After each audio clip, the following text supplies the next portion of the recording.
수험생 여러분, 안녕하십니까? 공인중개사 법령 시간입니다. 자, 오늘은 우리 교재 33쪽 공인중개사 제도를 가도록 하겠습니다.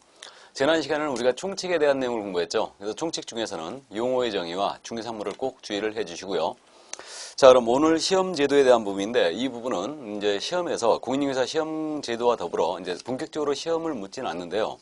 자격 취소와 자격 정지 부분, 이게 연결이 되어 있습니다. 그렇기 때문에 공인중개사 시험 제도도 간략하게 여러분들이 이해를 해 두시기 바랍니다.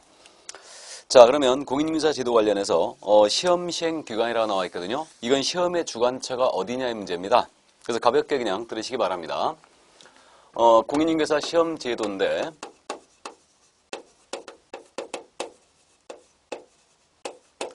시험 시행 기관이라 나왔죠. 그럼 이것은 시험의 주관처가 어디냐? 바로 이 문제입니다. 그래서 지금 현재 시험 시행 기관은 원칙입니다. 원칙적으로 시도지사가 되고 있죠. 그래서 시도지사라는 것은 특별시장, 광역시장, 도지사, 특별자치도지사를 말합니다. 특별자치도지사는 제주도를 말하죠. 그래서 시도지사가 원칙이 되고 있어요. 이 의미는요, 여러분들이 합격을 하시지 않습니까? 그러면 시도지사가 자격증을 준다는 뜻이에요. 그래서 이렇게 원칙이 시도지사다.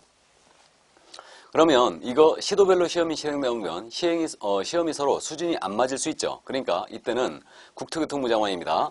우리 국토교통부 장관이 시험 문제를 직접 출제하거나 시험을 시행할 수 있어요. 그래서 예외적인 시험 시행 기관장이 국토교통부 장관이다.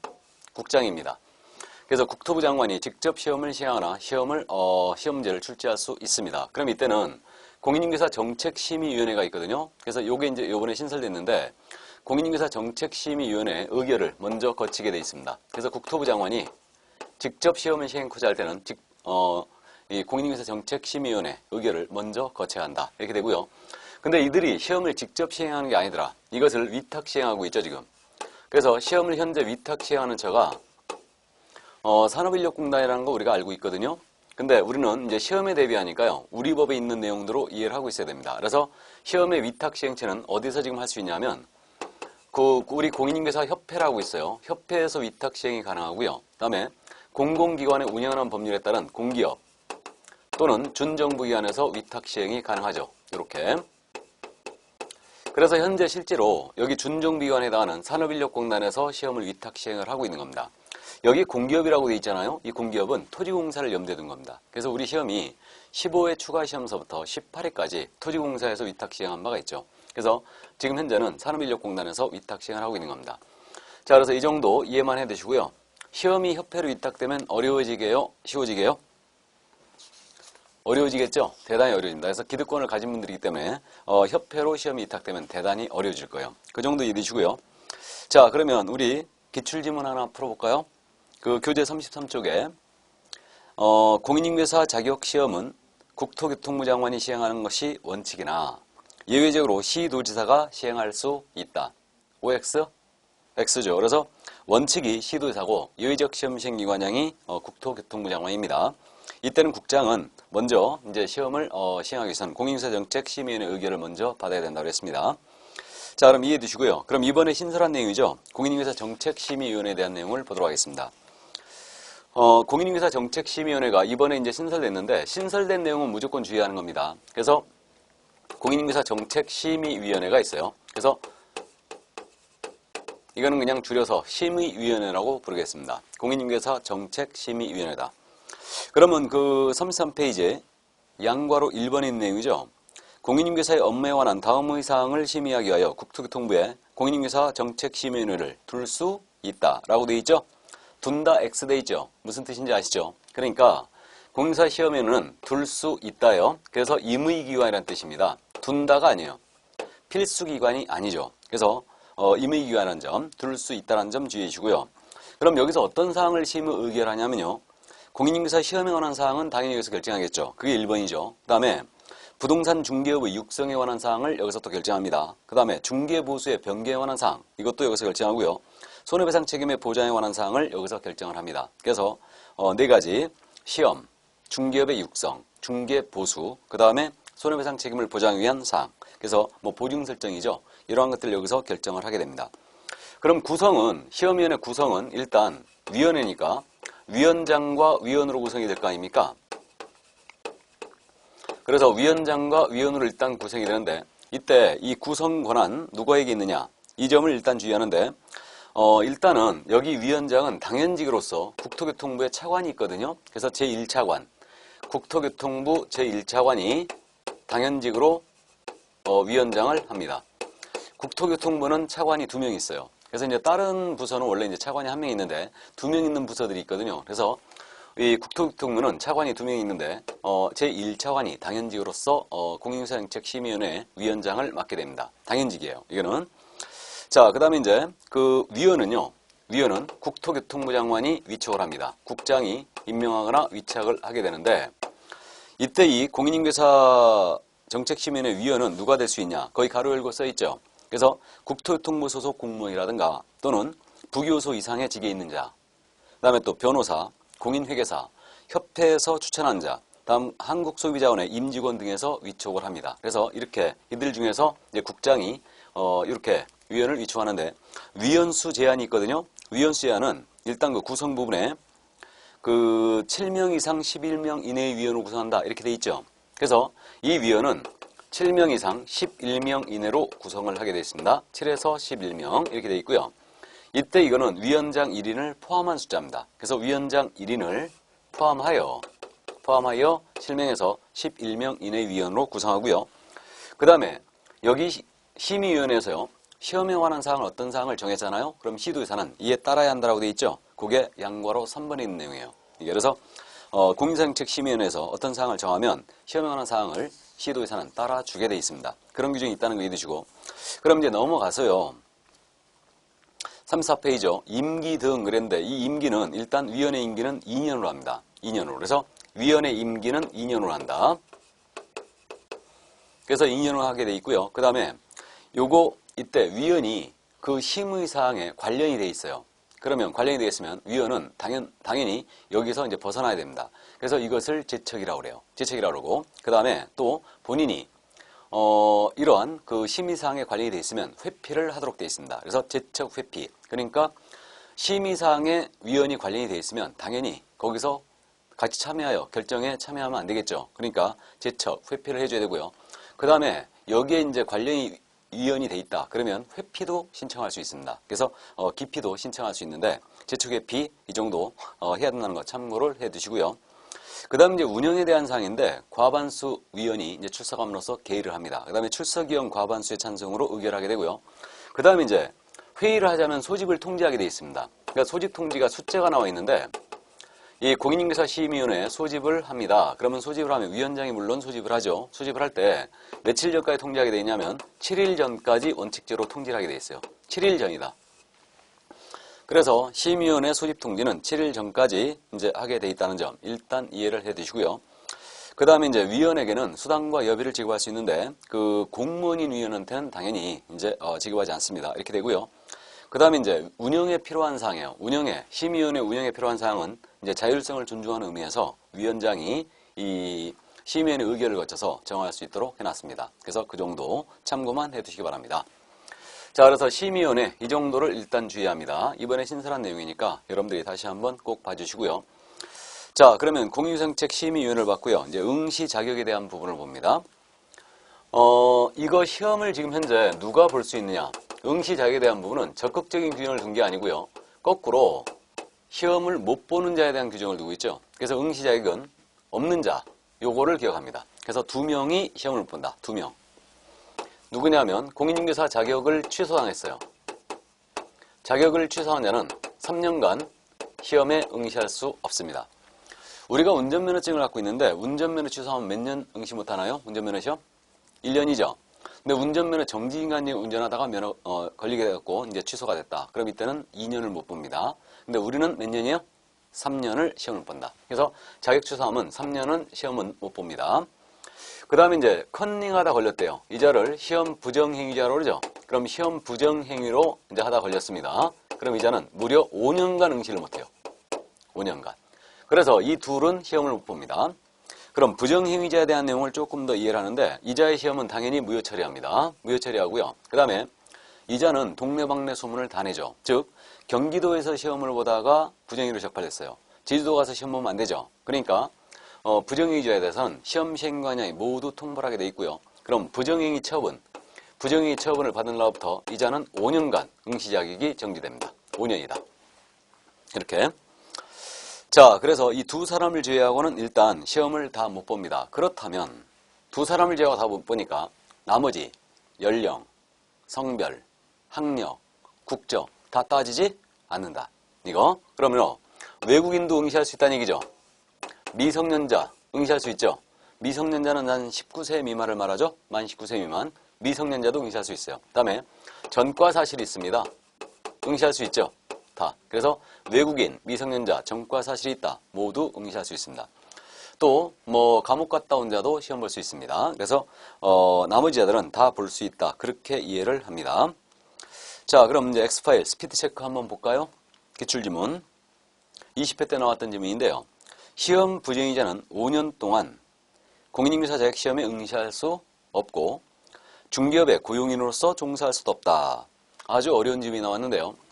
이건 이제 우리가 다음에 결격사유로 한 걸 공부하거든요. 중개업에 종사할 수 없는 사유. 이것이 결격사유인데 이것은 응시결격이에요. 응시결격인데 시험 부정행위자는 5년 동안 응시는 못해요. 시험을 못 봅니다. 그러나 이 기간 동안 중개업에 종사가 안 되느냐?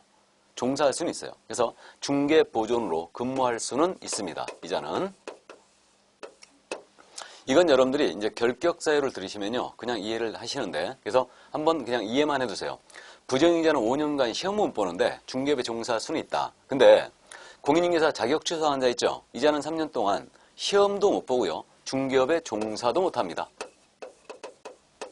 이자는 종사도 금지예요. 그래서 이자는 둘 다 못한다. 자격 취소되고 3년이 경과되지 않은 자는. 그러니까 보조원으로 근무도 안 된다는 얘기입니다.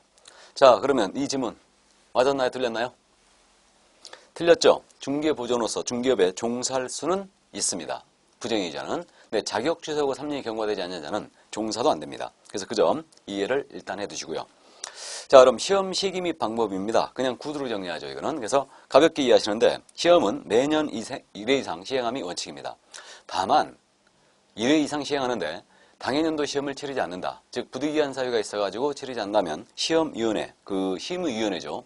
심의위원회 의결을 거쳐서 당해년도 시험을 치르지 않을 수 있습니다. 참고해 두시고 시험의 방법은 1차와 2차를 구분하여 시행함이 원칙이에요. 그러니까 1차를 보고 2차를 1차 합격자를 대상으로 2차 시험을 보는 게 원칙입니다. 그러나 현재 1회에서부터 지금까지 계속적으로 1, 2차를 같은 날에 봤죠. 동시에 시행할 수 있어요. 동시에 시행할 수 있는데 이때 이제 동시에 시행할 때는 1차 시험의 방법으로 치른다 그랬어요. 그래서 1차 시험의 방법이라는 게 뭐냐? 선택형을 원칙으로 하고 주관식, 단답형, 기입형을 가미할 수 있다 이렇게 돼 있는데 그래서 우리는 1, 2차를 같은 날에 모두 보면서 1차 시험의 방법인 오지선다형. 그래서 오지선다형으로 지금 현재 시험을 보고 있는 겁니다. 참고 일단 해두시고요. 그러면 이렇게 이런 문제가 생길 수 있네요. 시험을 지금 현재 1, 2차를 동시 시행한다. 지금처럼. 그러면 1차 시험의 평균 60점 이상을 득점해야 되죠. 근데 과락 없이 60점 이상을 득점해야 되는데 1차 시험에서 만약에 불합격했어요. 평균 60점을 못 맞았습니다. 그럼 동시 시행할 때 2차 시험은 평균 70점을 득점한 거예요. 그러면 결국 이건 합격입니까? 불합격입니까? 불합격이죠. 그래서 왜 그러냐면 1차 시험에 불합격한 자의 2차 시험은 무효 처리합니다. 1차 시험을 불합격하면 2차 시험을 무효 처리하게 돼 있어요. 그렇기 때문에 이때는 불합격으로 하는 겁니다. 그래서 이때 2차를 합격한 걸로 하고 1차만 보게 하면 참 좋을 텐데 그러진 않습니다. 1차는 무조건 넘어와야 돼요. 이게. 그래서 1, 2차를 동시에 시행할 때는 1차 시험에 불합격한 자 2차 시험은 무효 처리한다. 이 정도 이해만 해두시고요. 그 다음에 시험의 일부 면제란 말이 나와 있죠. 우리가 또 알고 있습니다. 1차 시험을 합격했거든요. 1차 시험을 합격하게 되면 1차 시험을 한번 면제하죠. 이때 다음 회 시험입니까? 다음 연도 시험입니까? 다음 회다. 그래서 다음 회 시험에 하나요. 1차 시험을 면제한다. 다음 회라고 기억하셔야 돼요. 왜 그러냐면 시험을 1년에 2번 치를 수도 있거든요. 그렇기 때문에 다음 회 시험에 하나요. 1차 시험을 면제한다. 이 정도 이해만 해두시면 되겠네요. 그 다음에 시험에 출제 및 채점이 나오고 있어요. 그래서 이제 출제위원에 대한 부분인데 출제위원의 개념은 시험 문제를 출제를 하고 검토하고 선정하고 채점을 담당할 자예요. 그래서 시험 문제를 출제를 하고 검토를 하고 선정을 하고 채점을 담당할 자. 이 자가 바로 출제위원입니다. 그래서 지금 현재 대학 교수님들로 일단 구성이 되고 있는데 출제위원이 그러면 시험 문제 유출 등으로 신뢰도를 심히 저하시키는 행위를 했다. 위촉을 금지하는 게 맞겠죠. 이게 되는데 출제위원은 현재 요 시험 시행 기관장이 위촉합니다. 그럼 시험 시행 기관장은 시도의사가 원칙이고 예외적으로 국장이라고 그랬죠. 그러면 시험 시행 기관장이 출제위원을 위촉을 하죠. 그래서 부동산 중개 관련 분야에 학식과 경험이 풍부한 자 중에서 위촉을 하죠. 그래서 대학 교수님 중에서 현재 위촉이 되고 있고요. 그럼 이제 페이지를 넘어가면 35페이지로 갑니다, 지금. 그럼 신뢰도를 저하시킨 출제는 어떻게 하느냐? 위촉을 금지하는 게 맞겠죠. 그래서 이자는 명단을 다 통보합니다. 그래서 이제 소속 기관장한테도 명단을 다 통보해 버리는데 시험 시행 기관장이 모두 통보해요. 그럼 이자는 5년간 위촉을 금지하게 되어 있습니다. 그래서 신뢰도자 출제위원회에서는 5년간 위촉 금지다. 이 정도 이해만 해두시기 바라고요.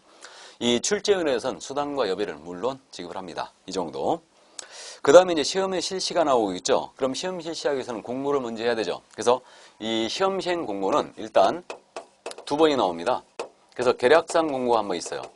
이걸 예정 공고라고 그러죠. 그 다음에 세부사항 공고를 다시 한 번 합니다. 이걸 확정 공고라고 그래서 계략상 공고와 세부사항 공고로 2번이 지금 나오는데 계략상 공고는 매년 2월 28일까지 하게 돼 있어요.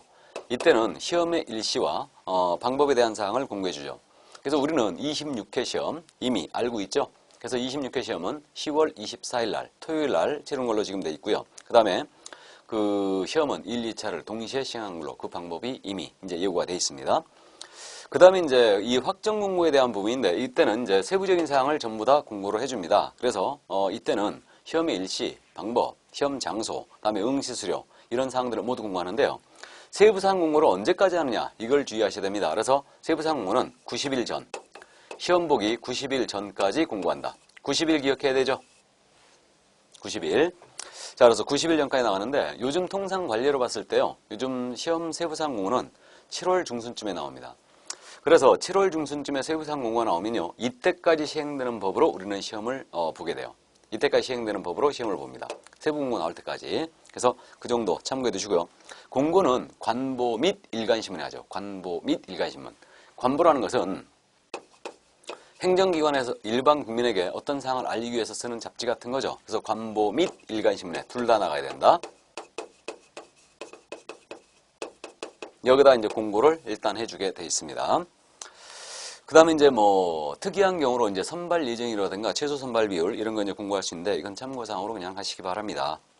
그리고 이제 우리가 응시원서를 8월 중순쯤에 인터넷 접수로 이제 낼 겁니다. 그래서 8월 중순쯤에 응시원서를 10일간 인터넷 접수를 하게 되는데 이때 응시수수료 내게 돼 있거든요. 그럼 응시수를 내는데 응시서를 철회해 버렸잖아요. 그러면 그 냈던 응시수를 전부 또는 일부를 반환하는 규정이 있습니다. 그래서 응시수료 반환에 대한 내용은 일단 참고사항으로 이해되는데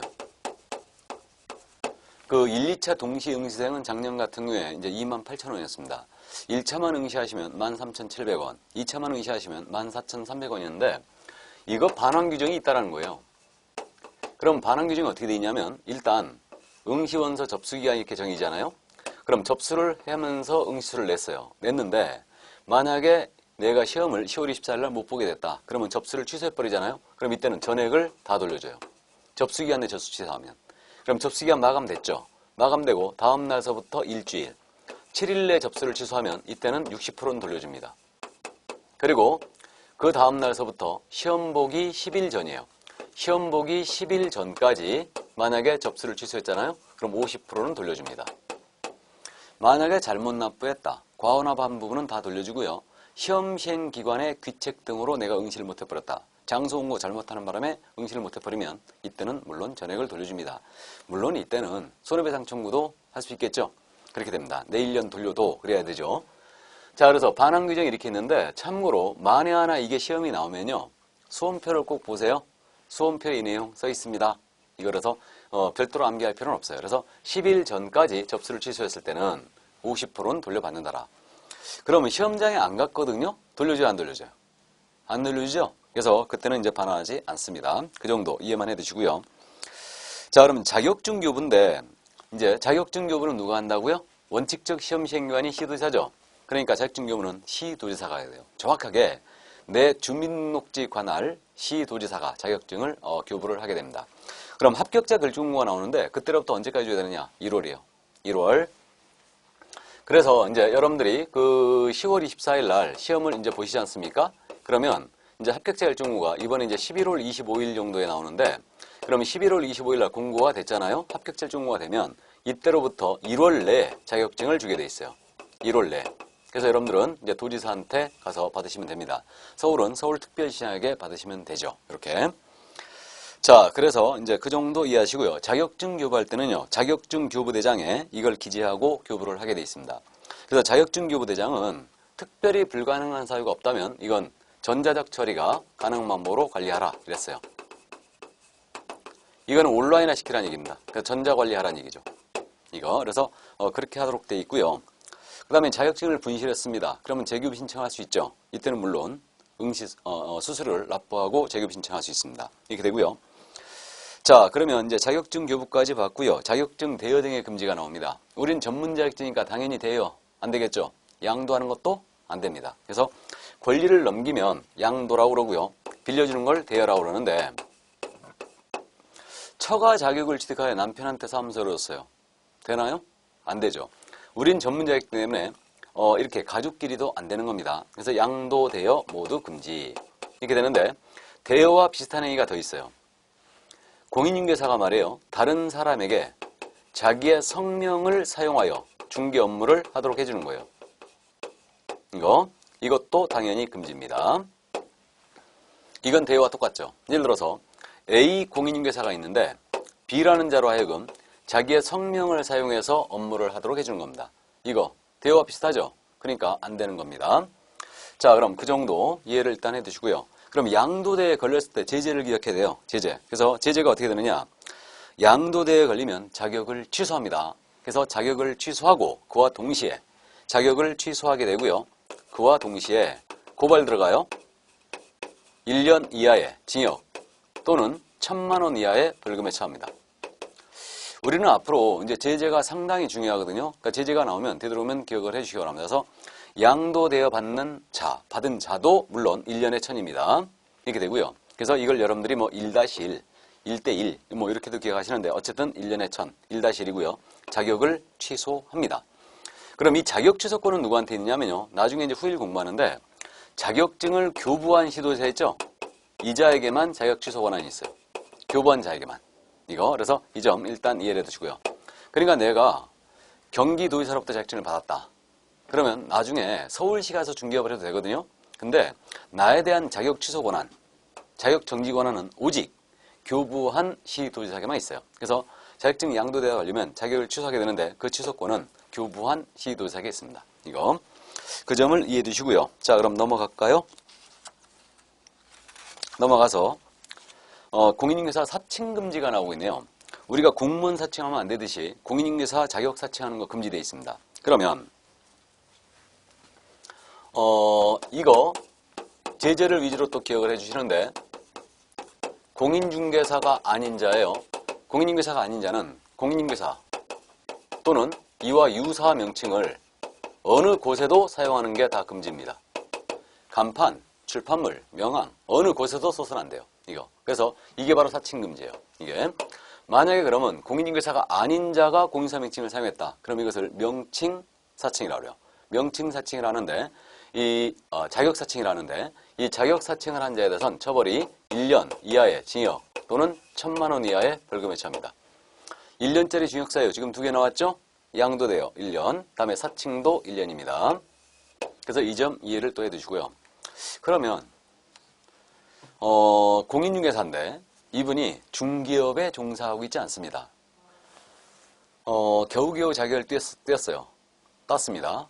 이렇게 이제 뿌듯한 일이 없는 거죠. 그래서 회사에 다니고 계시는데 중기업 종사하지 않고 이분이 명함을 파는데 명함에다가 공인중개사 하고 파고 다니는 거예요. 이거 사칭인가요? 아니죠. 그래서 공인중개사인 자는 중기업에 종사하든 안 하든 공인사람 명칭을 사용할 수 있어요. 그러나 이 공인중개사가 아닌 자는 중기업에 종사하든 안 하든 관계없이 공인사람 명칭을 사용할 수 없습니다. 그래서 만약에 쓰게 되면 이때는 사칭으로 하는 거예요. 그래서 그 점 이해해 두시고요. 판례 한 가지만 짚고 갈까요? 공인중개사가 그 판례가 실려 있죠. 36쪽입니다. 지금. 공인중개사가 비록 스스로 몇 건의 중개 업무를 직접 수행한 바 있다 하더라도 자신이 직접 공인중개사의 업무를 수행하는 형식만 갖춘 경우에는 형식만 갖춘 경우 밑줄입니다. 공사약증의 대여행위에 해당하고 밑줄 그시고 무자격자가 자신의 명함에 부동산 뉴스 대표란 명칭을 기재하여 사용한 것은 공인중개사가 유사한 명칭을 사용한 것에 해당한다. 알아보시겠어요? 이 판례를 두 번이나 물어봤는데 지금 보시면 명함을 파악하고 다니는데 무자격자예요. 무자격자입니다. 무자격자가 명함을 파악하고 다니는데 이 중개사무소의 상호가 부동산 뉴스였어요. 이렇게. 그리고 대표. 그래가지고 여기 이렇게 이제 파악하고 다녔던 겁니다. 그래갖고 이렇게 명함을 파악하고 다녔어요. 그러면 이분이 자격증이 없다면 이렇게 무자격자가 중개사무소의 대표자임을 나타내는 명함을 사용했죠. 그럼 여러분들이 이 명함을 봤을 때 공인중개사로 오인할 소지가 있죠. 그럼 이건 사칭이에요. 이게 판례였습니다. 그래서 무자격자가 중개사무소의 대표자임을 나타내는 명함, 대표 또는 사장 또는 소장 이런 식으로 파악하고 다닌 거예요. 그러면 이것은 분명한 사칭이다 라고 했습니다. 그래서 이 사건 일단 이해를 해두시고요. 자, 그럼 여기까지 공인중개사 제도를 살펴봤습니다. 그럼 문제 한번 확인해 봐야죠. 자, 그래서 24회 때 나왔던 기출문제입니다. 좀 문제가 어렵게 나왔죠, 이거. 아직 우리가 공부 안 한 판례가 있는데 보겠습니다. 공인중개사 법령상 공인중개사 자격증 내원한 설명으로 옳은 것은 그랬습니다. 다툼이 있으면 판례한다. 1번 공인중개사 자격증은 특정 업무를 위하여 일시적으로 대여할 수 있다. 일시적으로 대여해서는 안 되죠. 말이 안 되는 소리죠. 그래서 1번 X. 다음 2번 무자격자인 을이 공인중개사인 명의의 중개사무소에서 동업 형식으로 중개 업무를 한 경우 을은 형사처벌의 대상이 된다. 자, 이거 이제 판례인데요. 판례가 그 밑에 해설 부분에 실려 있죠. 해설 부분을 잠깐 보시죠. 공인중개사의 명의로 등록되어 있으나 실제로는 공인중개사가 아닌 자가 주도적으로 운영하는 형식으로 밑줄. 동업하여 중개사무소를 운영한 경우 이는 법에 의하여 금지된 행위로서 형사처벌의 대상이 되는 범죄행위에 해당하는 것이다. 이거는 충분히 납득이 되죠. 그러니까 말이에요. 지금 우리가 시험 문제를 판례를 출제하면서 24회 때 특히 이제 이런 판례들이 많이 인용이 됐는데 이걸 뚝 잘라서 문제를 내버리는 거예요. 그러니까 이제 훨씬 어렵게 된 거죠, 지금. 그래서 지금 이 판례의 골자는 그거였어요. 이 자격이 없는 자가 이 중개사무소를 주도적으로 운영하는 형식이라고 그랬죠, 지금. 주도적으로 운영하는 형식으로 동업을 했다고 그랬어요. 그럼 이거는 당연히 무자격자가 만약에 주도적으로 운영한다면 이거는 결국은 처벌해야 되지 않겠습니까? 그러니까 무등록 중개업이라는 얘기죠, 이거. 그러니까 그렇게 처벌을 해야 돼요. 근데 이렇게 냈으면 우리가 쉽게 알아봤어요, 2번 지문을. 근데 2번 지문 다시 한번 볼까요? 무자격자인 을이 공인중개사 간명의 중개사무소에서 동업 형식으로 일어났어요. 중개 업무를 한 경우 을은 형사처벌의 대상이 된다. 그러니까 뚝 잘라먹고 동업 형식으로 이렇게 내버린 거예요, 그냥. 이게 이런 식으로. 그러니까 결국 판례를 다 기억하고 있었다는 얘기죠. 그래서 이게 좀 어려워진 거예요. 민법이 이런 경향을 보이죠. 근데 우리 과목도 이제 24에서부터 이런 식으로 판례를 지금 내고 있기 때문에 판례를 전체를 이제 꿰뚫고 있어요. 그러니까 원래 우리가 실무적으로 동업한다의 위법은 아니잖아요. 근데 이건 주도적으로 운영했기 때문에 처벌이 됐거든요. 근데 이 말을 넣어줬으면 우리가 충분히 알아봤는데 이걸 쑥 빼먹고 그냥 동업 형식으로 이렇게 해버리니까 이게 상당히 어려웠다는 얘기죠. 그래서 2번이 이제 정답이 된 겁니다. 옳은 지문이죠. 그 다음 3번 지문입니다. 공인중개사 자격증을 대여받은 자가 임대차의 중개를 의뢰한 자와 직접 거래 당사자로서 임대차 계약을 체결하는 것도 중개행위에 해당한다. 자, 이것은 이제 후일 우리가 이 판례를 공부하게 되는데 이 사건이 그 사건이었습니다. 이게 중개사무소 A의 사무소였어요. A의 사무소였는데 여기 실제로 갑이란 분이 사장님이세요. 그러니까 이거 A가 자격증을 걸어줬다는 얘기죠. 근데 A가 자격증을 걸고 이분이 출근하면 절대 대여 아닙니다. 이거는 대여 아닌데 출근 안 했어요. 그러니까 그대로 그냥 대여를 받은 거죠. 이게. 그러니까 A가 갑에게 대여를 해준 거예요. 자기는 출근 안 해버립니다. 그래서 자격증 등록증을 대여받아 사무소를 운영하는 갑이에요. 이자가 중개사무소를 찾아온 을이 있었습니다. 이자가 오피스텔을 찾고 있었거든요. 그래가지고 그 오피스텔의 전 소유자가 갑이었어요. 근데 이자가 을을 속인 거죠. 자기가 소유자인 것처럼 이제 속였던 겁니다. 그래가지고 임대차 계약서가 작성되고 확인 설명서도 교부가 됐어요. 그럼 임대차 계약서 이렇게 써진 거예요. 임대인 갑, 서명 또는 날인, 임차인 을, 서명 또는 날인. 이거 개업공인중개사 이렇게 A 하고 서명 및 날이 된 거예요. 그리고 이제 설명서도 교부가 됐죠. 하지만 실제로 이 개업공사의 도장을 A가 출금 안 하기 때문에 이 갑이 찍은 거죠. 그러니까 이거는 제3자적 입장에서 당사자간의 거래를 도와주는 행위, 즉 중개라고 볼 수 없다고 했어요. 이거는 중개로 볼 수 없다. 그러니까 자격증 등록증을 대여받아 사무소를 운영하는 자가 직접 의뢰인과 오피스텔 임대차 계약을 했다. 이것은 3자적 입장에서 당사자간의 거래를 도와주는 행위로 볼 수가 없다. 그러니까 중개로 볼 수 없다고 했어요. 그래가지고 결국은 공제금 지급 책임을 면해버린 사건인데, 그래서 그 3번 지문이 바로 그 얘기입니다. 그래서 직접 당사자로서, 이게 포인트예요. 그래서 사무소 이렇게 운영하는 자가, 직접 대여받은 자가 당사자로서 계약을 하는 행위는 이거는 중개로 볼 수 없다. 이렇게 판단했습니다. 그래서 3번 중개행위에 해당한다. 틀렸습니다. 해당하지 않는다라고 했죠. 다음 4번 질문입니다. 무자격자가 공인중개사 업무를 수행했는지 여부는 실질적으로 무자격자가 공사의 명의를 사용하여 중개 업무를 수행하는지 여부에 관계없이 외관상 공인중개사가 직접 업무를 수행하는 형식을 취하는지 여부에 따라 판단한다.